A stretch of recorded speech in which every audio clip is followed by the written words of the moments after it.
క్షీరసాగర మదనం భాగవత పుస్తకాల్లో ఇంట్రెస్టింగ్ స్టోరీ. పాల సముద్రాన్ని చిలుక్కోవడం కోసం దేవతలు రాక్షసులు పాల్పడ్డ ఒకనొక మ్యాచ్ ఫిక్సింగ్. అక్కడ దొరికే అమృతాన్ని చెరిసగం పంచుకోవాలన్నది ఒక ఒప్పందం. ఇవాళ తెలంగాణ బిల్లు దగ్గర జరిగిపోతున్న నాటకాన్ని చూస్తున్నోళ్లకు సరిగ్గా ఈ కథే గుర్తుకొచ్చేది. అది భాగవతం, ఇది భాగవతం. ఎలక్ట్రల్ క్రెడిట్ అనబడే అమృతం కోసం బొచ్చె పట్టుకుని బయలుదేరిన వైనాలే ఇక్కడ సాక్షాత్కారం. ఇంతకీ దేవతలెవరు, రాక్షసులెవరన్నదే సస్పెన్స్.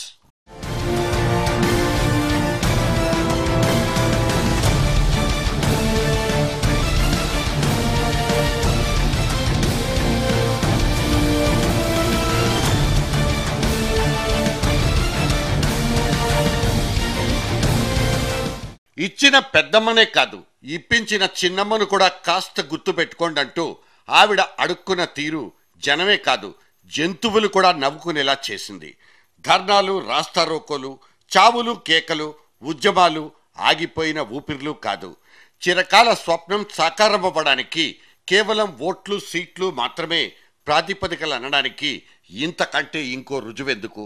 అయితే టీ బిల్లును పార్లమెంటు దాకా తోసుకొచ్చిన కాంగ్రెస్ పార్టీ ఇక్కడ రాలిపడే ప్రయోజనాల కోసం ఇప్పుడు కాదు, 6 నెలల ముందు నుంచే జోలె పట్టుకుంది.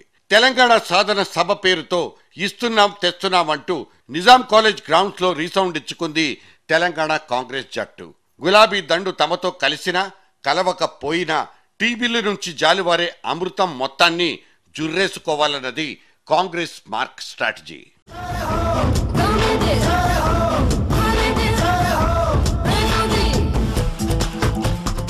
కాకపోతే కాంగ్రెస్ పార్టీ తన వర్కింగ్ కమిటీతో చెప్పించింది 6-7 నెలల ముందు మాత్రమే.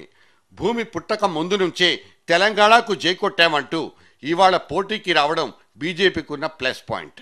సో టీ క్లైమాక్స్ మీద ఎవరి కలలు వాళ్ళవి, ఎవరి సీన్లు వాళ్ళకున్నాయి.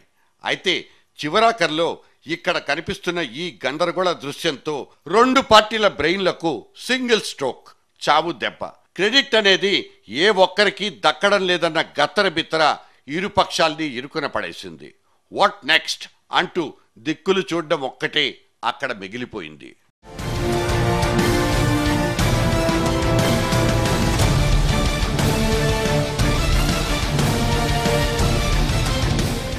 లోక్సభ నుంచి టీ బిల్లు బయటపడ్డ తీరు చూసి ఇక దేశంలో డెమోక్రసీ అంటూ ఎక్కడుంది, చచ్చిపోయిందంటూ ఒక వెంకయ్య నాయుడు బరబరా ముక్కు చీరేసుకుంటే టీ బిల్లు పాస్ అయిపోతుంటే కమలం పార్టీకి ఎందుకింత కడుపు మంట అనుకుంది అమాయక జనాభా.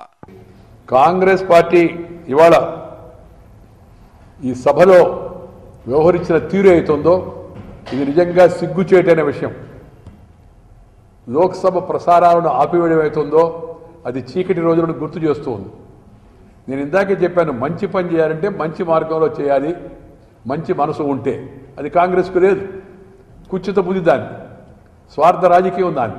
అందుకని ఈ పని చేసి ఈ అపవాదును కూడా తలకెత్తుకుంది. అయితే ప్రజాస్వామ్య చరిత్రలో ఇదొక్కటే చీకటి చాప్టర్ కాదని, కాంగ్రెస్ పార్టీ ఇంతకంటే గొప్ప గొప్ప నేరాలు ఘోరాలకు పాల్పడిపోయిందని సుష్మా మేడం ఆ తర్వాత సెలవిస్తారు. ఇక దాన్ని స్వయాన హోంమంత్రి షిండే సారే సర్టిఫై చేస్తారు కూడా.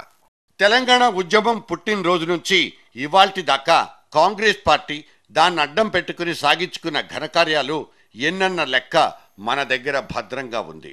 జబ్బు నయమైపోతే డాక్టర్ చచ్చిపోతాడన్న కుయుక్తితోనే టీ జ్వరాన్ని అలాగే బతికించే ఉంచిందంటూ కాంగ్రెస్ అధిష్టానం మీద ఒక ఆరోపణ ఉండనే ఉంది. నైస్గా కొయ్యమంటే బరబరా కోసి పారేశారంటూ ఇప్పుడు 6 రాగం అందుకున్న కమలం పార్టీ హైకమాండ్ కోస్తే గీస్తే ఇలాగే కోస్తారని తెలియనంత ముద్దపప్పు మాత్రం కాదు కూడా. మేము 3 రాష్ట్రాలు ఇచ్చాం, 6 రాష్ట్రాల్లో స్వీట్లు పంచుకున్నారంటూ గతాన్ని గడ్డపారేసి తవ్వుకుంటున్న బీజేపీలు ఆ స్వీట్లు పంచుకుంది జనమా లేక ఈ పార్టీలోలా అన్నది మాత్రం చెప్పరు. బేషరతు మద్దతిస్తామన్న ఖచ్చితమైన వైఖరి సడన్ గా కిందకు జారి సమన్యాయం అనబడే అంతుబట్టని కాన్సెప్ట్ దాకా ఎందుకొచ్చినట్టో. 2 ప్రాంతాలకు చెడ్డ రేవడి కాకూడదన్న అత్యాశతోనే చివరి సీన్ల దాకా సినిమాను సాగదీసిన చాకచక్యం ఈ కమలం పార్టీది. చంద్రబాబు ఢిల్లీ టు హైదరాబాద్ షటిల్ కొట్టుకుంటూ తమ చుట్టూ ప్రదక్షిణ చేసుకుంటున్న ఈ కాషాయం కండువాల్ని ఎందుకు వారించలేకపోయారన్నది మాత్రం మనం అడగకూడదు. ఎందుకంటే ఆయన చెప్పలేరు కాబట్టి. ఢిల్లీలో మిగిలిన దగ్గర అందరి దగ్గరికి వెళ్ళాను. ఇది మా ఒక్కరి సమస్య కాదు, ఇది జాతీయ సమస్య. ప్రజల్లో ఒక విద్వేషాలు రెచ్చిపోయిన తర్వాత మళ్ళా కలపడం కష్టం, సహకరించమని అందరినీ కోరాను. వారికి ఉండే ప్రాధాన్యతలో కొన్ని పార్టీలు దీనికి అంత ఇంపార్టెన్స్ ఇవ్వలేకపోయాయి. చంద్రబాబుకున్న కళ్ళ కలక బీజేపీకి సోకిందన్న ఫీలర్లు సీమాంధ్ర దాకా పాకిపోవడం, అక్కడి జనాభాలో లేని ఆశల్ని రేకెత్తించడం, తద్వారా అదర్ సైడ్ కూడా కమలం పువ్వును వికసింపజేసుకోవడం, ఇదే ఇవాళ బయటపడిపోయిన బీజేపీ వ్యూహం. కిషన్ రెడ్డి, ఎన్ఎన్ లాంటి తెలంగాణ లీడర్లతో ఏకంగా వెంకయ్యనాయుడిని తిట్టించడం సైతం బీజేపీ స్ట్రాటజీలో ఒక కీలక భాగమని ఎందుకు అనుకోకూడదు? ప్రతి జిల్లాకు, తెలంగాణలో ప్రతి జిల్లాకు వచ్చి బేషరతుగా భారతీయ జనతా పార్టీ మద్దతిస్తాయి తెలంగాణకు అని చెప్పి మా ప్రజలతో, కార్యకర్తలతో మీరు చెప్పిన మాట వాస్తవం కాదా? ఈరోజు లక్షలాదిగా ఉద్యమాల్లో పాల్గొన్న మా భారతీయ జనతా పార్టీ కార్యకర్తలు జాతీయ నాయకత్వం వైపు ఆశగా ఎదురు చూస్తా ఉన్నారు. ఆ రోజు మీరు తెలంగాణ పట్ల వాగ్దానం చేసినప్పుడు షరతులతో కూడిన తెలంగాణ ఇస్తామని ఏనాడు చెప్పలేదు. మరి ఇప్పుడు ఆ షరతులు ఎందుకు తెర మీదకి వస్తా ఉన్నాయో సమాధానం చెప్పాల్సిన బాధ్యత వెంకయ్యనాయుడు గారి పైన ఉంది. చివరాఖరికి లోక్సభలో సుష్మా మేడం తెలంగాణ బిల్లుకు జైహో కొట్టేసింది. ఇక మిగిలింది రాజ్యసభ అనే ఇంకో రంగస్థలం. అక్కడైనా తెలంగాణేతర జిల్లాల్లో 4-5 సీట్లు నోట ఖర్చుకుందామన్న యావ వెంకయ్య లాంటి సీనియర్లకు చిత్త చాంచల్యాన్నే కలగజేసింది. సీమాంధ్ర కోసం మేము సైతం అంటూ 4 అమెండ్మెంట్స్ని చంకలో పెట్టుకుని బిల్లుకు అడ్డం పడిపోవడం అనేది బీజేపీ నాటక సమాజానికి ఒక పరాకాష్ట. తెలంగాణ బిల్లును వ్యతిరేకించారనే నెపాన్ని మా మీద రుద్దాలని కాంగ్రెస్ ప్రయత్నించింది. కాంగ్రెస్ వాస్తవంగా తెలంగాణ కూడా ఇవ్వాలనే చిత్తశుద్ధి ఏమి లేదు. ఇవ్వాలంటే 2004 నుంచి 2014 వరకు వాళ్ళు ఏం చేస్తున్నట్టు, నిద్రపోతున్నట్ట. పైపించి ఇంకో విషయం నేను చెప్పదలుచుకున్న ప్రజలందరికీ కూడా, తెలంగాణ రాష్ట్ర ఏర్పాటు చేయాలని చిత్తశుద్ధి ఉండుంటే ఒక 2 సంవత్సరాల ముందు ఎన్నికల వాతావరణం లేనప్పుడు కానీ మామూలు పరిస్థితుల్లో కానీ బిల్లు తెచ్చుంటే ఇంత రాద్ధాంతం జరిగి ఉండేది కాదు. కూలంకషంగా చర్చించిన వాళ్ళం బిల్లును మామూలుగా పాస్ చేసుకునే అవకాశం ఉండింది. కానీ ప్రభుత్వం దురుద్దేశంతో, రాజకీయంగా దీన్ని లబ్ధి పొందాలనే ఉద్దేశంతో ఆఖరి క్షణంలో నరేంద్ర మోడీని చూసి భయపడి ఇకేదో కనీసం ఒక 5-6 సీట్లను వస్తాయనే ఈ దింపుడు గళ్ళం ఆశతో ఈ పని చేసిన తప్పితే దానికి చిత్తశుద్ధి లేదు. దానికి బాధ్యత కాంగ్రెస్ పార్టీ చెప్పాల్సిన అవసరం ఎంతో ఉంది. మా మటుకు మేము మా యొక్క విశ్వసనీయతను నిలబెట్టుకోవడం కోసం బిల్లు తెచ్చారు కాబట్టి బిల్లును సపోర్ట్ చేశాం. బిల్లు ఓకే, బిల్లు రాచుకున్న పద్ధతే బాలేదంటారు, సవరణ కావాలంటారు. 1-2 కాదు, 30-40 దాకా రాసిచ్చామంటారు. కానీ ఏంటా సవరణలంటే మాత్రం బయటికి చెప్పరు. ఇంతకీ హైదరాబాద్ మీద మీ స్టాండ్ ఏంటి? దాని రెవెన్యూని ఎలా పంచుకోవాలంటే చెప్పరు. సమన్యాయం అంటారు. దానికి పరమార్థమేమిటంటే మాత్రం అక్కడ సమాధానం దొరకదు. లోక్సభలో ఒక మాట, రాజ్యసభలో ఇంకో మాట. ఇదేం లెక్క, నేనెక్కడా చూడలేదంటూ అమాయకంగా మొహం పెట్టేశారు Kamal Nath from Congress party. Well, yesterday, the BJP supported the Telangana bill and they raised no demand. They negated the amendment. They did not vote for any of the amendments. There were demands that there should be a constitutional amendment by a member. They did not let that amendment go. They did not support that amendment. Today they say there should be a constitutional amendment. So in 24 hours, their position from Lok Sabha to Rajya Sabha has changed. This demonstrates and reflects what the BJP's intentions are.